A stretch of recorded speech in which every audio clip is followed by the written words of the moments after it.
Hi, it's Michelle Krehl again with short answers to ECE questions. And one of the questions I was asked a lot, and I do get asked all the time, is about looking for jobs. And right now, it's absolutely a job seekers market. There are many, especially in ECE, there are very many available opportunities out there. And what are the best ways to find them, and how do you apply? Well, times are changing a lot, as I'm sure you've realized if you've applied for a job anytime in the last 5 years or so, that just about every single opportunity to apply for a job is online, usually on sites like Indeed or ZipRecruiter.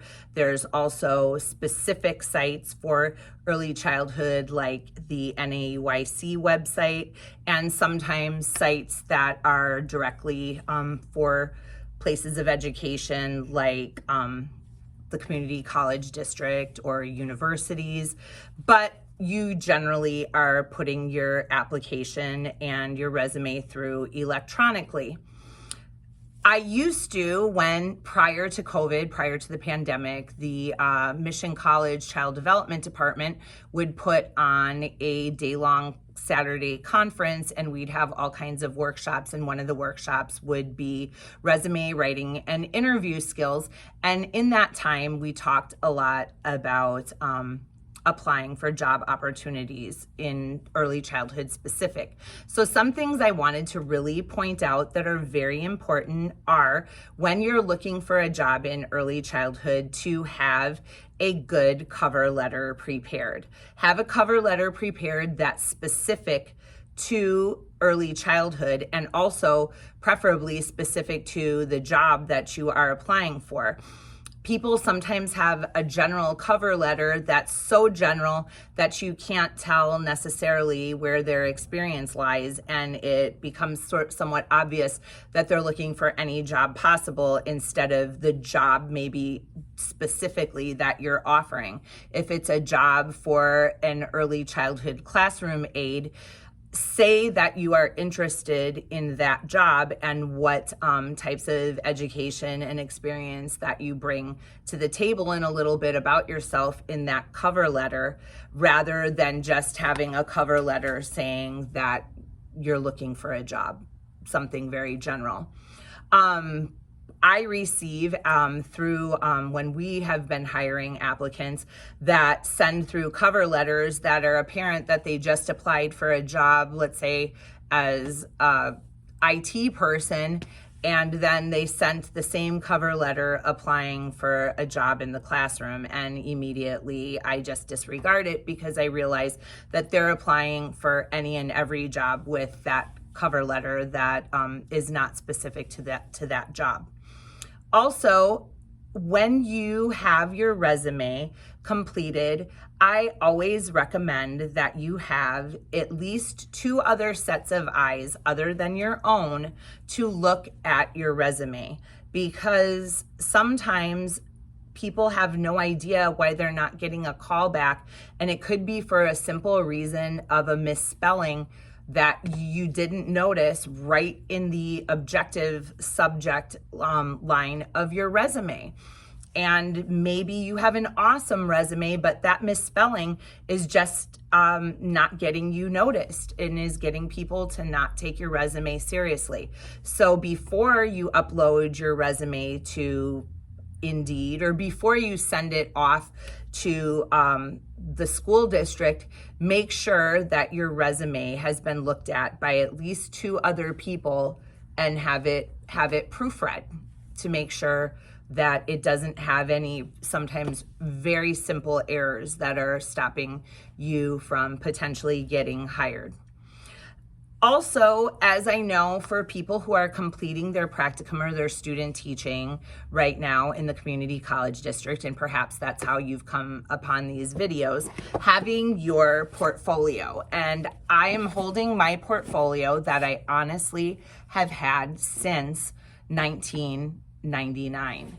And yes, I still use it. And although I'm not necessarily seeking out employment now, I've often used it to show someone when I've been called upon to potentially be a speaker and show them my experience. And throughout all of the years since I started way back taking practicum myself, I have in any awards, I have in any certificates or degrees, I have in photos, I have in transcripts, I have in grades from other courses that I've taken, and I have in also letters of recommendation from parents, from people that I've worked with. I have my permit, but it's pretty fat now, but having your portfolio is really who you are in a binder. And if you are looking for employment, it is very impressive when I've had people come in to interview with us that still have their portfolio, because it's really a one-stop shop of who you are. I have in even some workshops that I've done, I have in handouts from it, so that people can really see what areas of expertise I have and what I bring to the table, because even as a mentor teacher, I have opportunities to do other things, and I've used my portfolio to show people exactly what I can do and what I've done. So it is really an important tool of your profession to have a great up-to-date portfolio. Of course, I also recommend you can have your entire portfolio uploaded online and sent to people electronically, but when you go to an interview, having your portfolio with you to hand someone to browse through is also something that I definitely recommend for going on an in-person interview.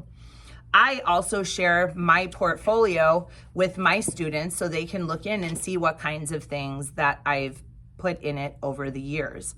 And then finally, when you are out looking for a job right now, like I said, it is a job seeker's market. If you're a teacher right now looking to get hired in a program, there are jobs out there for you.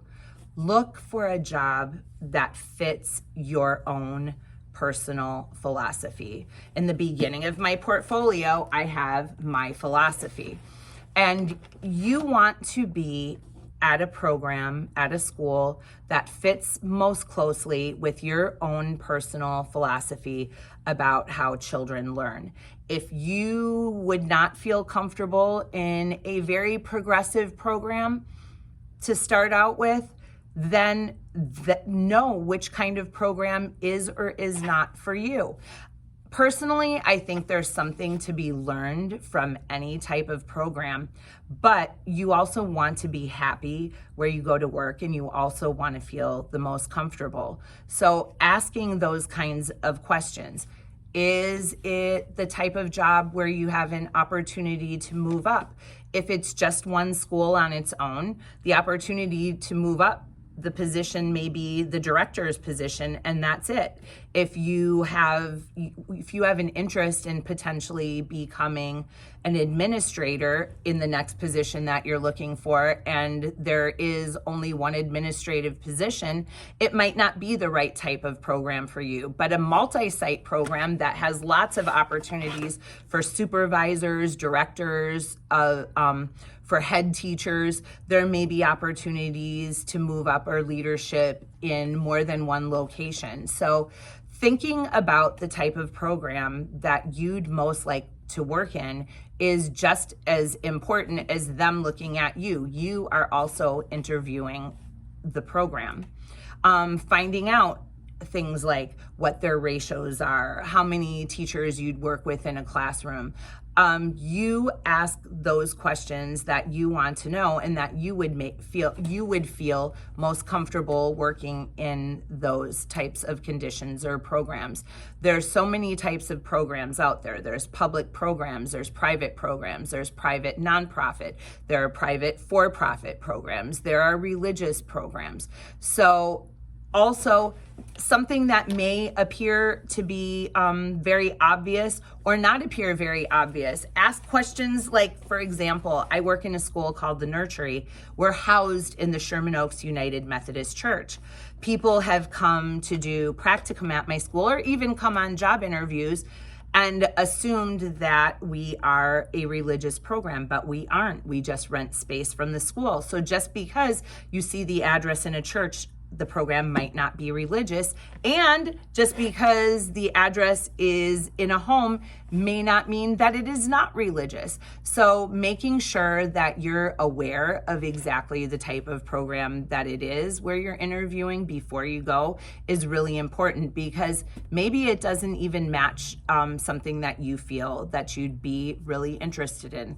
So also, I'd like to leave this with saying, no matter what you do when you interview, if you left an interview feeling great about the job, you feel like they were really close to offering it to you, they said they're going to get back to you and they really seem to mean it, and it's the job of your dreams and you really want it, do not be afraid to call them back. Chances are they've interviewed several people and they want somebody who really wants the job. When somebody calls me back and says, you know, I really enjoyed coming and meeting you the other day and seeing your program, and I wanted to know if you're any closer than making a decision, I like the follow-up. I see that you're interested in the job. I see that you really want the job.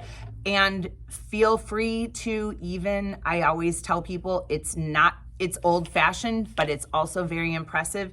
Send a note. Sometimes a hiring process takes a little while, and it might take more than 1 or 2 days for them to decide who's hired.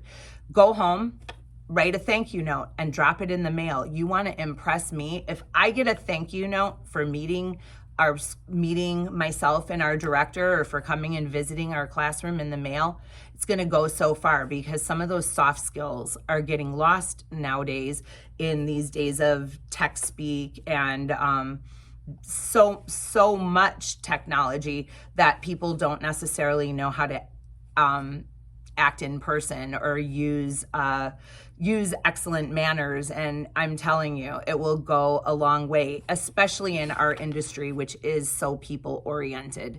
So that's it for today. And I thank you for watching, and go out there and get the job of your dreams.